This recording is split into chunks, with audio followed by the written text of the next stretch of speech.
갈라디아서 11번째 시간으로 해산의 수고를 하노라, 그런 제목으로 같이 말씀을 나누도록 하겠습니다. 첫 번째는 무엇을 위한 열심인가, 그런 제목을 달아 놓았는데요. 갈라디아서 4장 17절 18절 전체를 한번 읽어보겠습니다. 갈라디아서 4장 17절 18절입니다. 같이 읽겠습니다. 시작. 그들이 너희에게 대하여 열심 내는 것은 좋은 뜻이 아니요 오직 너희를 이간시켜 너희로 그들에게 대하여 열심을 내게 하려 함이라. 좋은 일에 대하여 열심으로 사모함을 받음은 내가 너희를 대하였을 때뿐 아니라 언제든지 좋으니라. 아멘. 여러분, 열심을 내는 것은 좋은 일입니까? 나쁜 일입니까? 좋은 일이라고 우리가 늘 생각이 됩니다. 대부분은 좋은 일입니다. 그런데 악한 일을 위해서 열심을 낸다. 좋은 일입니까? 잘못된 일입니까? 그런데 문제는 뭐냐면 우리가 열심을 내는데 이것이 좋은 일을 위한 열심인지 좋은 일이 아닌 것을 위한 열심인지 구분하지 못할 때가 많이 있다라고 하는 것입니다.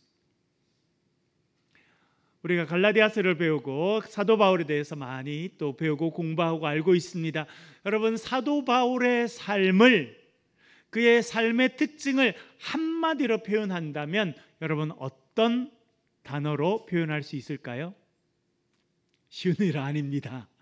그렇죠? 사도 바울의 삶을, 그의 삶의 특징을 한마디로 이야기하는 것 쉬운 일이 아닙니다. 그런데 사도 바울이요, 자신을 소개하면서 여러 번 반복하는 중요한 단어가 있습니다. 그것은 무엇이냐면 열심이라는 거예요.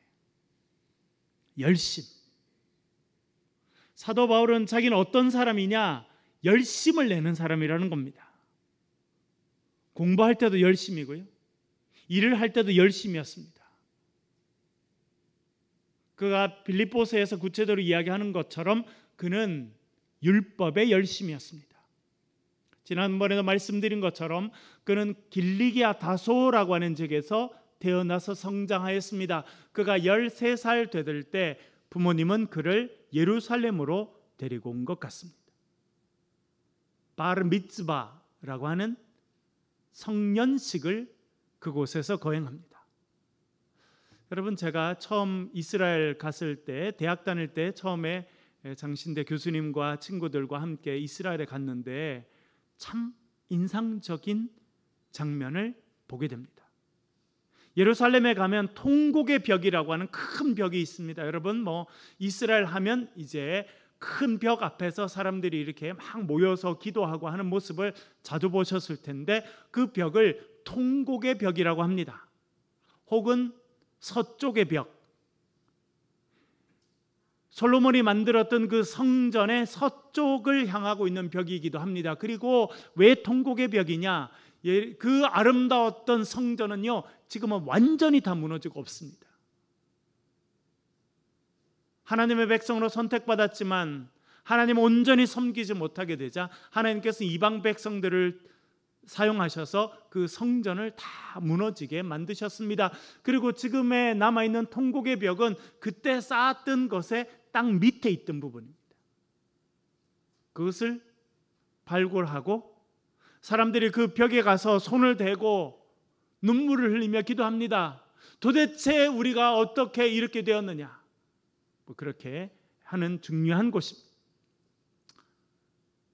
저희들도 처음에 이스라엘에 가서 그곳에 갔는데요, 아주 특별한 장면을 보게 됩니다.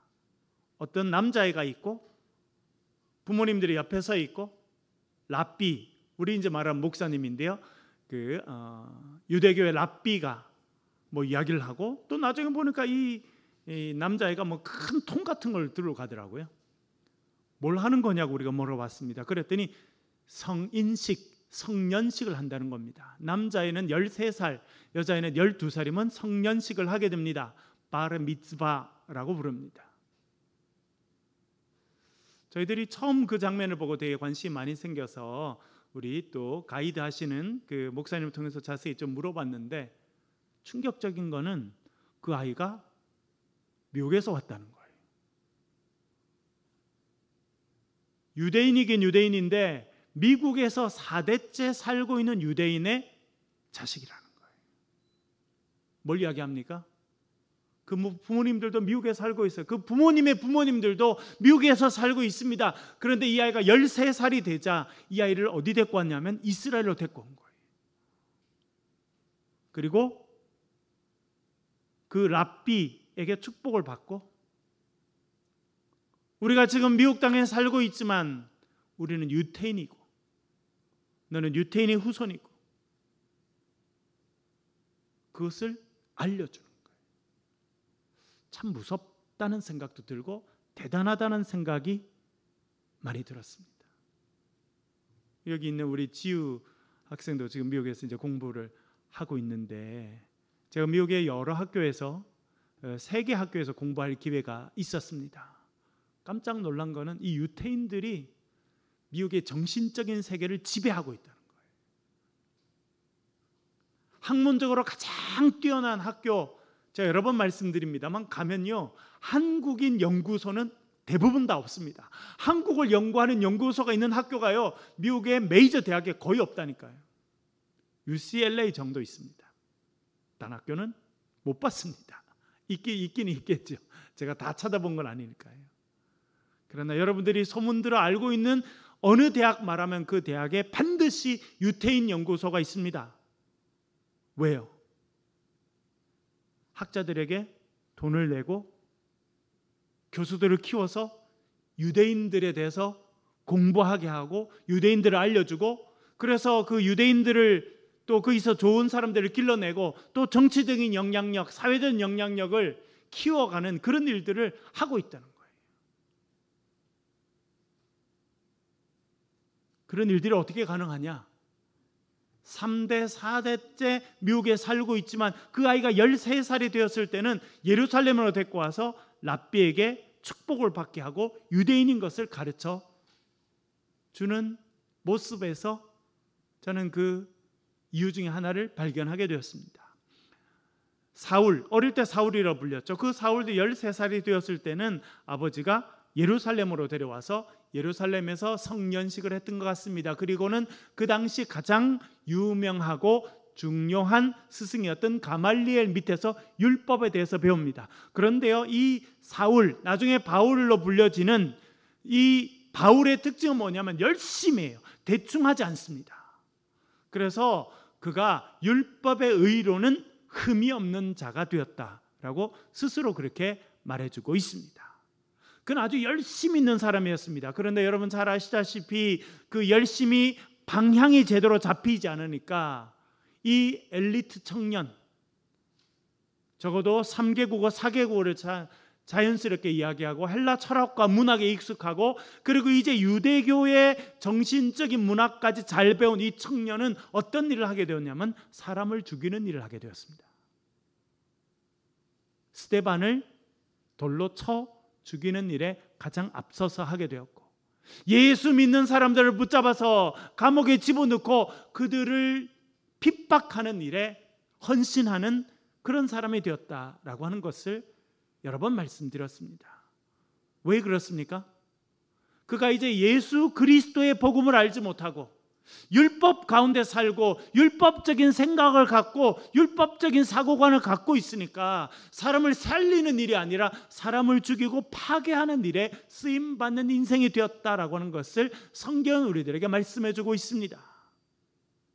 열심히 있는 거 대단히 중요하고 좋습니다. 그러나 그 열심히 어떤 방향을 향하고 있느냐라고 하는 것이 더 중요하다, 그렇게 말씀드릴 수 있겠습니다. 오늘 우리가 읽은 17절 18절에 보면 열심을 내는 사람들에 대해서 이야기합니다. 그들이 너희에게 대하여 열심을 내는 것은 좋은 뜻이 아니요 오직 너희를 이간시켜 너희로 그들에 대하여 열심을 내게 하려 함이라. 17절에 그렇게 말합니다. 갈라디아 교인들에게 와서 열심을 내는 사람이 있었어요. 근데 뭘 위해서 열심을 내었다는 겁니까? 목적이 뭡니까? 이간질시키는 거예요. 이스라엘 백성들, 이제 영적인 이스라엘 백성들이 된 그 갈라디아 사람들과 바울 사이에 이간질시키는데 열심을 내는 사람이 있었다는 것입니다. 참 별군데 열심을 다 내죠, 여러분.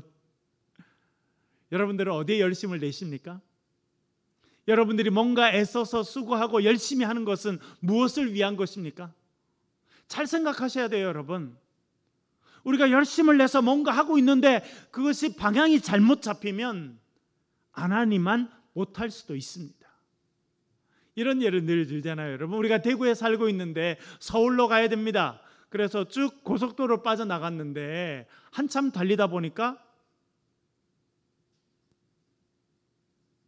어디가 나와요? 예를 들어 뭐 울산이 나온다든지 딴 방향이 나오면 방향을 잘못 잡으면요, 열심히 달리는 만큼 손해가 되지 않아요? 그래서 어떤 분은 그렇게 이야기했습니다. 속도보다 방향이 훨씬 더 중요하다.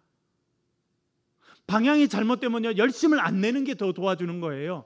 여러분, 대구에 있다가 서울로 가야 되는데 부산 방향으로 열심히 달려가면 가는 만큼 손해입니다. 왜? 다시 돌아와서 반대 방향으로 가야 되니까. 갈라디아서에서 갈라디아 교회에 열심을 내는 사람들이 있었는데 그 사람들의 열심은 이간질시키는 열심이었다는 것입니다.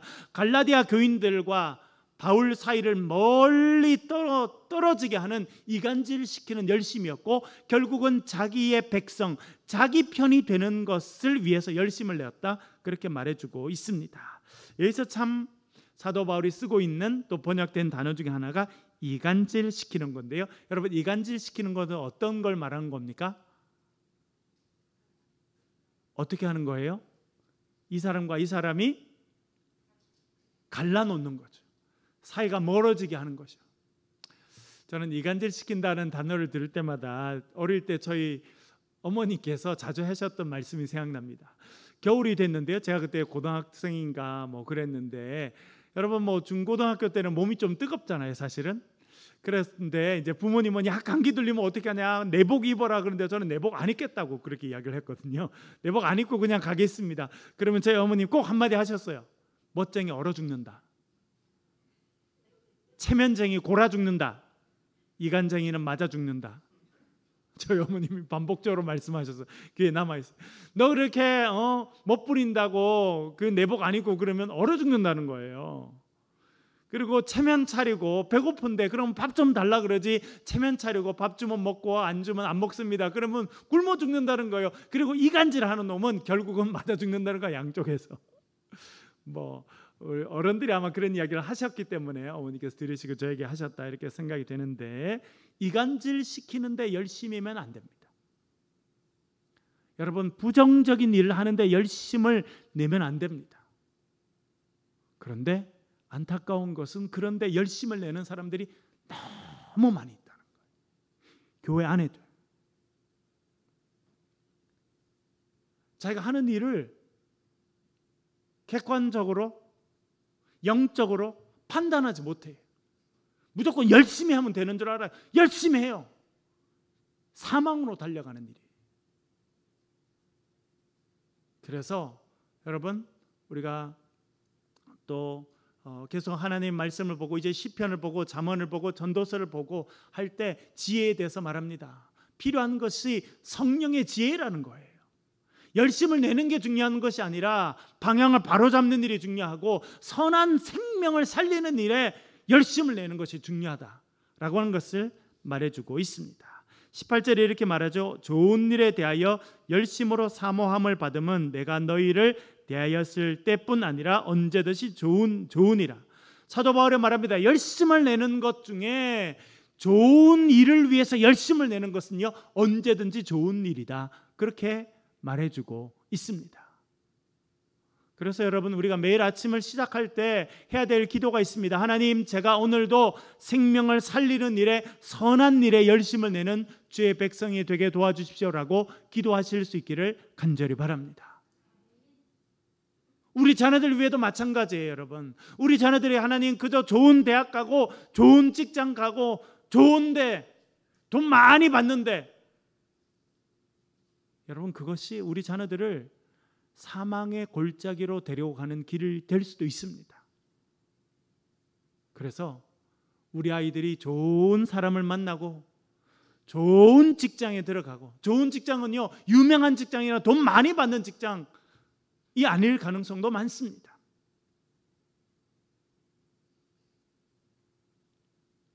정말 생명을 살리는 일에 쓰임받는 그런 자녀들이 되도록 여러분 기도해 주시길 간절히 바랍니다. 사도 바울은 또 19절에서 이제 어떻게 보면 참 특별한 표현을 쓰는데요, 해산의 수고를 한다, 그런 표현을 해주고 있습니다. 19절 읽어보겠습니다. 시작. 나의 자녀들아, 내가 너희 속에 그리스도의 형상을 이루기까지 다시 너희를 위하여 해산하는 수고를 하노니 아멘. 여러분, 해산한다 어떤 의미입니까? 뭘 낳는다는 거예요? 아이를 낳는다는 거죠. 근데 아이를 낳는 일은 남자가 합니까? 여자가 합니까? 남자가 해요? 여자가 해요? 최근에 보니까 중국의 과학자들이 쥐 2마리 암놈과 순놈을 연결해서 결국 순놈이 아기를 낳는 실험을 진행했습니다. 참 충격적인 일이죠.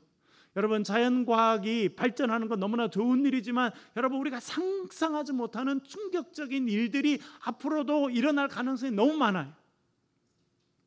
유전자 변이를 통해서 사람들이 원하는 사람을 지금도 만들어낼 수 있는 그 정도의 수준까지 올라갔다는 것을 우리가 알고 있지 않습니까, 여러분? 뭐 개나 다른 동물들은요 벌써 많이 복제해냈어요. 인간 복제 기술도 지금은 갖고 있는데 이것이 윤리적으로 종교적으로 문제가 되기 때문에 진행하지 못하는 거예요. 많은 영화들, 서구 영화들 보면요, 이제 앞으로 사람들이 자기가 원하는 사람을 디자인해서 만들어내는 거예요. 키는 몇 센치, 피부새는 뭐, 머리카락은 뭐, 지능은 어느 정도, 어떤 일을 잘할 수 있는 사람 딱 만들어낼 수 있는 그런 일들도 하고 있습니다. 여러분, 자연과학 기술이 발전돼서 우리의 암을 치료하고 고통을 치료하는 그런 일에 쓰이면 너무나 좋은데 그렇지 않은 일들도 많다니까요. 그래서 정말 여러분, 연구하는 사람을 위해서도 우리가 참 많이 기도해야 됩니다. 정치가들 위해서 기도해야 될 뿐만 아니라 연구하는 사람들, 정말 전문적인 지식과 기술을 갖고 있는 사람들이 정말 하나님께서 기뻐하시는 일들을 하도록 여러분 그렇게 기도해 주시고 또한 그렇게 기도해야 됩니다. 그렇게 하지 않으면 정말 충격적인 일들이 일어날 수도 있습니다. 그런데 오늘 재밌는 것은 사도 바울이 자기가 뭘 했다고 합니까? 해산의 수고를 한다는 거예요. 어떻게 된 일입니까, 여러분? 남자가 아이를 낳을 수 있습니까? 없죠. 그렇게 해서도 안 됩니다. 그건 하나님 만드신 자연 질서에서 어긋나는 일입니다. 그런데 오늘 본문에서요, 사도 바울이 정말 특별한 표현을 쓰고 있습니다. 뭐냐면 내가 너희를 위하여 해산하는 수고를 하노니라고 말합니다. 오디노라고 하는 헬라어 단어를 쓰고 있는데 이것은 여성이 아이를 낳을 때 고통받는 그것을 말하는 것입니다. 여기 제 안에도 있습니다만 저희 아이들이 둘이 태어날 때 제가 둘 다 탯줄을 잘랐거든요, 제 손으로. 그래서 출산하는 전 과정을 같이 이렇게 지내게 됐습니다. 병원에 입원해서 아이가 나와서 목욕을 하고 그 아이에게 기도하는 시간까지 제가 같이 이렇게 지내면서 출산한다라고 하는 것이 뭔지 정말 깊이 깨닫게 됐습니다. 그리고 그 고통과 아픔은 정말 우리의 상상을 초월할 만큼이구나.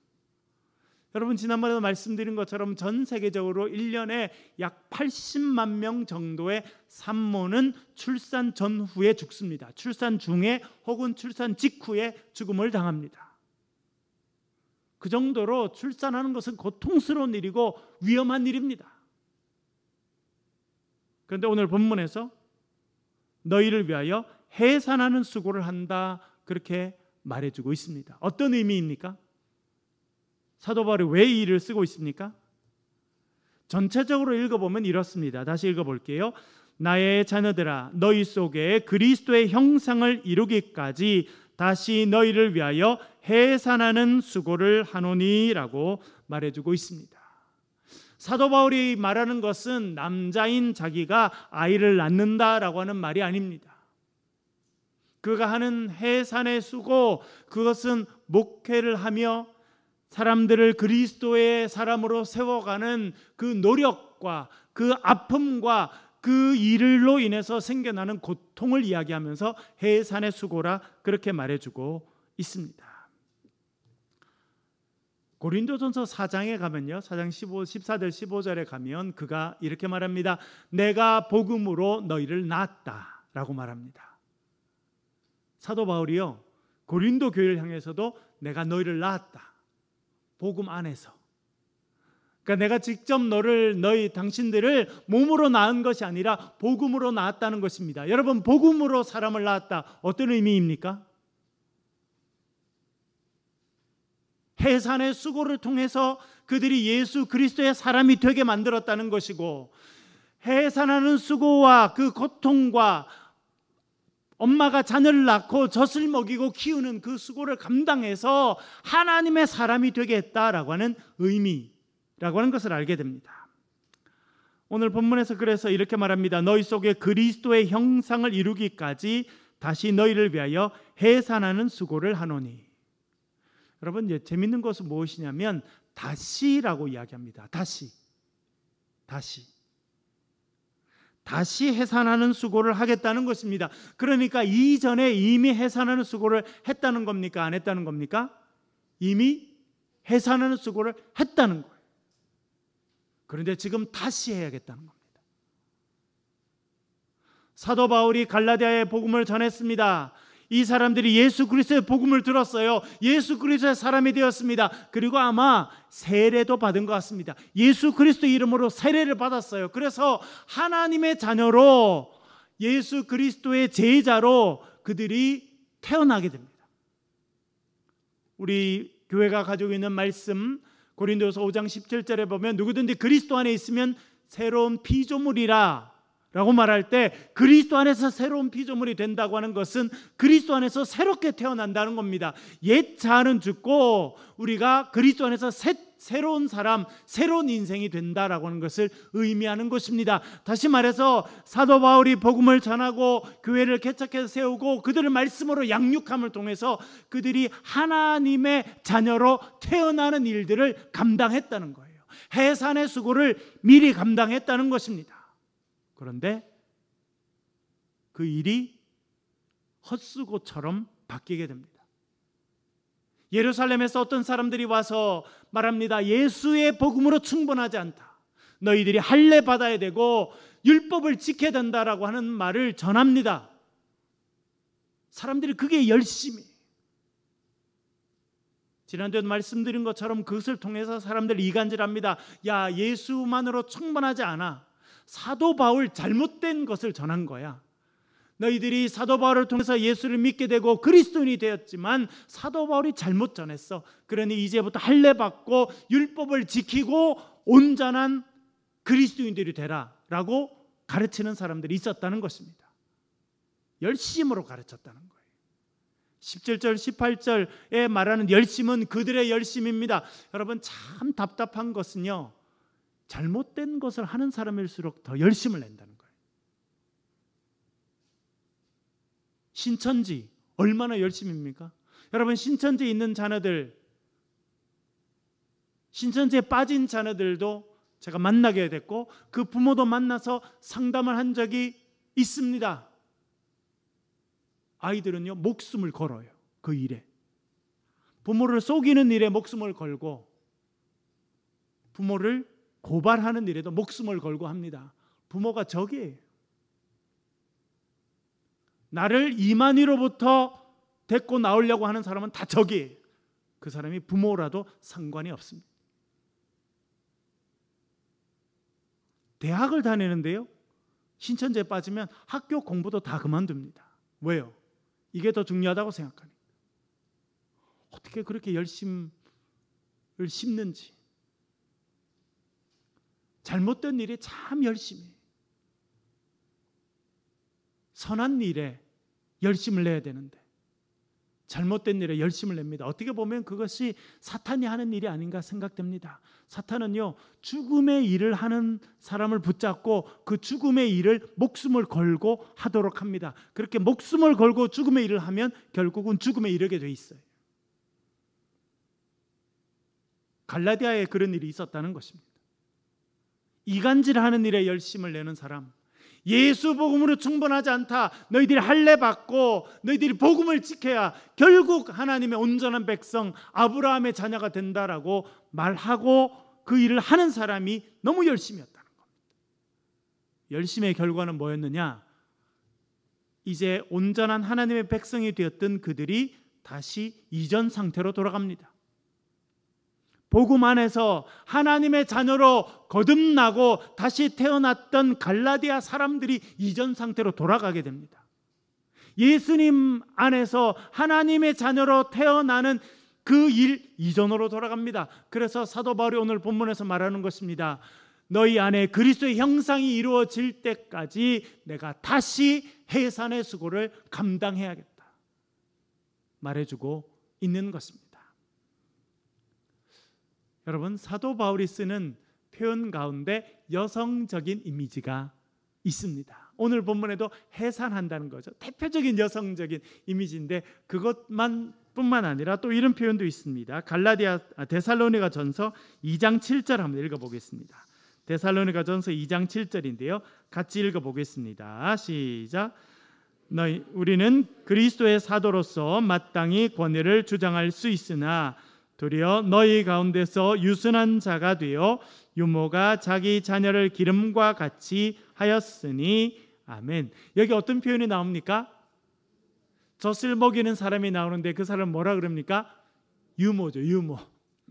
여러분, 우리나라 문화에서는 우리나라의 엄마가 아이를 낳으면 젖을 누가 먹입니까? 엄마가 먹입니까? 유모가 먹입니까? 엄마가 먹이죠. 기르는 것도 교육하는 것도 대부분 다 엄마가 하는 문화 가운데 있습니다. 그러나 헬라 문화, 로마 사람들은요, 특별히 중상층 이상의 귀족들은 낳기는 엄마가 낳지만 기르는 것은 유모의 손에 맡겨서 기르는 경우가 많았다고 합니다. 그래서 유모가 중요한 사람이 됩니다. 오늘 본문에서도 사도 바울은 내가 유모가 되었다. 유모는 뭐 하는 사람입니까? 젖을 먹이고 그 아이를 돌보고 기르는 그런 일을 하는 사람이 유모인데요. 사도 바울이 이 여성적인 의미를 그대로 갖고 옵니다. 사실은 신학적으로는 대단히 또 특별하기도 하고 중요한 표현입니다. 사도 바울은요, 그리스도 안에서 복음으로 성도들을 낳았고 또 그들에게 유모처럼 젖을 먹이고 그들을 기르고 양육하는 일들까지 감당했다라고 하는 것을 말해주고 있습니다. 사도 바울은 남성이지만 엄마가 아이를 낳고 그 아이에게 젖을 먹이고 그 아이를 양육해서 기르는 것 같은 그런 일들을 감당했다라고 이야기해주고 있습니다. 그것이 사랑이죠. 저도 아빠인데요, 아빠의 사랑은 엄마의 사랑과 차이는 없다고 생각이 되는데 자녀들이 느끼는 것은 조금 다른 것 같습니다. 왜냐하면 그것은 왜 그럴까? 아빠들이 얼마나 자녀들을 사랑하고 그런데 왜 그럴까? 봤더니 엄마 뱃속에 있어서 그런가 봐요. 그리고 태어나면 엄마의 젖을 먹고 자라서 그런가 봐요. 여러분, 조금 할 때 아이들이 그렇잖아요. 젖을 먹다가 엄마의 심장 소리를 듣고 잠이 들고, 세상이 얼마나 무섭고 두렵습니까? 그런데 엄마가 안아주면 늘 들었던 그 엄마의 심장 소리를 듣고 엄마의 품에 안겨서 평안함을 느끼기 때문에 그 사랑을 더 깊이 느끼는 것이 아닌가, 그런 생각을 해보게 됩니다. 사도 바울, 복음으로 갈라디아 사람들을 낳았습니다. 그것을 그가 해산의 수고라 그렇게 말합니다. 또한 유모로서 너희들을 길렀다 그렇게 말해주고 있습니다. 사랑하는 여러분들, 하나님은 여러분들께 어떤 분이십니까? 하나님은 여러분들께 어떤 분이십니까? 하나님은 우리의 선한 목자이십니다. 또한 하나님은 우리의 영적인 아버지이십니다. 또한 하나님은 우리를 다스리시는 분이십니다. 왜 그렇게 표현했을까요? 아버지, 내가 너를 낳았다, 이런 표현들을 사도 바울이 사용하고 있는 것은 하나님께서 우리를 그렇게 하셨기 때문입니다. 성경 창세기를 보면 하나님께서 우리를 손으로 만드시고 우리의 코에다가 생기를 불어 넣으십니다. 그것이 우리를 낳고 창조하고 만드는 과정입니다. 엄마의 뱃속에서 일어나는 일들을 그대로 표현해주고 있는 것입니다. 그런 의미에서 하나님은 우리를 낳으신 아버지라 그렇게 이해할 수 있습니다. 영어로는 beget이라고 하는 단어를 쓰는데요, 남성이 남성을 낳는다라고 하는 표현입니다. 여러분, 마태복음에 보면 엄마 이름이 쭉 족보에 보면 엄마 이름이 나오던가요, 아빠 이름이 나오던가요? 이삭이 야곱을 낳고, 여러분 이삭이 야곱을 낳은 적이 있습니까? 리브가가 낳았잖아요. 그런데 뭐라고 돼 있어요? 이삭이 야곱을 낳고, 야곱은 유다를 낳고, 이런 식으로 돼 있는 그 표현은 남자가 남자를 몸으로 낳지는 않지만 그 형상을 그대로 이어받아서, 그 모습 그대로를 이어받아서 태어나고 만들어지는 상황을 이야기해주고 있는 것입니다. 여기서 우리가 또 중요하게 생각해야 될 단어 하나가 있는데요, 형상이라는 단어입니다. 그리스도의 형상이 만들어질 때까지. 여러분, 하나 여쭤보겠습니다. 저와 여러분은 누구의 형상을 따라 만들어졌습니까? 누구의 형상을 따라 만들어졌습니까? 아메바의 후손은 아니죠, 여러분. 진화론은 우리가 아메바의 후손이라는 거예요. 아메바가 성장해서 결국 원숭이가 되었고, 원숭이가 우리의 조상이 되었고, 원숭이로부터 우리가 나게 되었다. 그렇게 진화론에서 이야기합니다. 그 진화론의 결과는 지난번에도 말씀드렸죠, 적자 생존입니다. 자연 선택이고 적자 생존이에요. 그렇게 자연스럽게 진화돼서 발전해서 나오게 됐는데 어떤 것만 살아남느냐? 이 환경에 적응한 것만 살아남고 적응하지 못한 것은 자연스럽게 도태되는 것이 자연 선택이에요. 그래서 끊임없이 경쟁하고 힘 있는 사람이 힘 없는 사람을 함부로 대하고 죽이고 하는 것은 당연한 겁니다. 왜? 세상에서, 자연에서 이렇게 이루어진다는 거잖아요. 여러분, 그런 의미에서 진화론적인 사고만 우리들에게, 우리 자녀들에게 가르치는 것은요, 너무나 큰 고통이고 아픔이. 왜? 적응하는 자만 살아남는다. 적응하지 못한 자, 힘이 없는 자는 도태하고 없어지는 것이 자연스럽다고 생각한 것이 아닙니까? 히틀러가 그렇게 생각했어요. 그래서 아리안족, 게르만족, 우리들이 가장 뛰어나고 훌륭한 족속이고 더럽고 추하고 죄 많은 유태인들은 이 땅에서 없어지는 것이 인류를 위해서 좋은 일이고, 그것은 자연 법칙에 있어서 자연스러운 일이다라고 가르쳤어요. 그래서 유태인들을 600만을 학살합니다. 죄의식이 없었어요. 왜? 너무나 자연스러운 과정이니까. 이렇게 능력이 있고 괜찮고 적응한 종족만 살아남고 그렇지 않은 종족은 없어지는 것은 자연의 자연스러운 방법이에요. 그게 진화론을 가르치고 진화론이 극대화되면 일어나는 엄청난 충격적인 일입니다.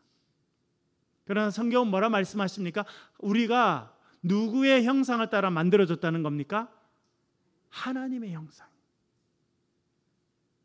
잘생기고 공부 잘하고 능력 있고 그런 사람만 하나님의 형상으로 만들어진 게 아니고요, 남자만 그렇게 만들어진 것이 아니고 남자나 여자나 어떤 형태로 생긴 사람이나 피부색에 따라서도, 여러분 아주 오랫동안 우리는 피부색에 따라 사람들을 평가해 왔고 그렇게 대우해 온 죄악을 저질러 왔어요.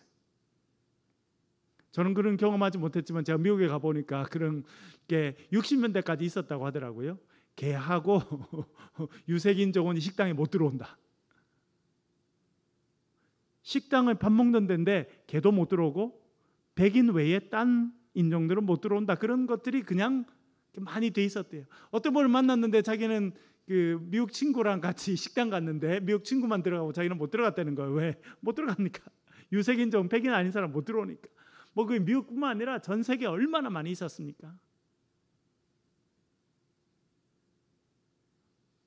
그렇게 인간들은 죄악 가운데 하나님의 형상으로 지음받은 인간들을 차별하고 함부로 대하는 일들을 지금까지도 해왔습니다. 여러분, 그래서 우리도 언어를 쓰는 것이나 그런 걸 참 조심해야 될 필요가 있다, 그렇게 생각이 듭니다. 히틀러가 멀리 있는 게 아니에요, 여러분. 우리 되게 가까이에 있습니다. 사도 바울이 말합니다. 그리스도의 형상이 너희 가운데 이루어질 때까지. 창세기에서 우리가 하나님의 형상으로 지음받았다고 말하는데 사도 바울은요, 우리가 그리스도를 닮은 사람, 그리스도의 모습이 우리 가운데 이루어질 때까지 해산의 수고를 감당하겠다라고 말해주고 있습니다. 이것은 돌려서 말하면요, 여러분, 우리가 언제까지 노력해야 된다는 겁니까? 우리가 그리스도를 닮은 사람이 될 때까지 매일 말씀을 읽고 기도하고 하나님을 닮기 위해서 몸부림치며 살아가야 된다는 것을 말씀해 주고 있습니다. 우리 20절 한 번 더 읽어보겠습니다. 20절요. 갈라디아서 2장 20절 읽겠습니다. 시작. 내가 이제라도 너희와 함께 있어 내 언성을 높이려 함은 너희에 대하여 의욕이 있음이라. 아멘. 사도 바울이는 이 일을 위해서는 내가 음성을 높이고 너희들이 듣기 싫어하는 일이라도 해야겠다라고 이야기하고 있습니다. 사랑하는 여러분들, 말씀을 정리해 보겠습니다. 열심을 내는 것 중요합니다. 그러나 내가 열심히 감당하는 것이 하나님께서 기뻐하시는 일인지 기뻐하시지 않는 일인지 구분할 필요가 있습니다. 그래서 옆에 사람들이 좋아하는 일이지만, 때때로 내가 지금까지 해왔던 일이지만 이것이 하나님 기뻐하시는 일이 아니고 생명을 살리는 일이 아니면 멈추는 것이 좋습니다. 그러나 내가 하는 일이 하나님 기뻐하시는 일이고 생명을 살리는 일이고 복음을 전하는 일이라면 열심을 내는 것을 하나님께서 기뻐하신다 말씀하십니다. 또한 저와 여러분 가운데 그리스도의 형상이 이루어질 때까지 우리가 경건의 훈련을 감당하시는 저와 여러분 되실 수 있기를 주의 이름으로 간절히 축원합니다. 같이 한번 기도하겠습니다. 우리 말씀을 가지고 기도하겠습니다. 하나님, 지혜를 주셔서 우리가 열심을 내되 이간질을 시키는 일이나 죽음을 향해 가는 일에 열심을 내는 것이 아니라 하나님의 복음을 전하고 생명을 살리는 일에 열심을 내는 자들이 되게 도와달라고 기도해 주시고, 우리 가운데 그리스도의 형상이 이루어지고 우리 가운데 그리스도의 모습이 이루어지는 놀라운 역사가 있게 달라고 우리 소리를 내서 같이 한번 통성으로 기도하겠습니다. 기도하십시다.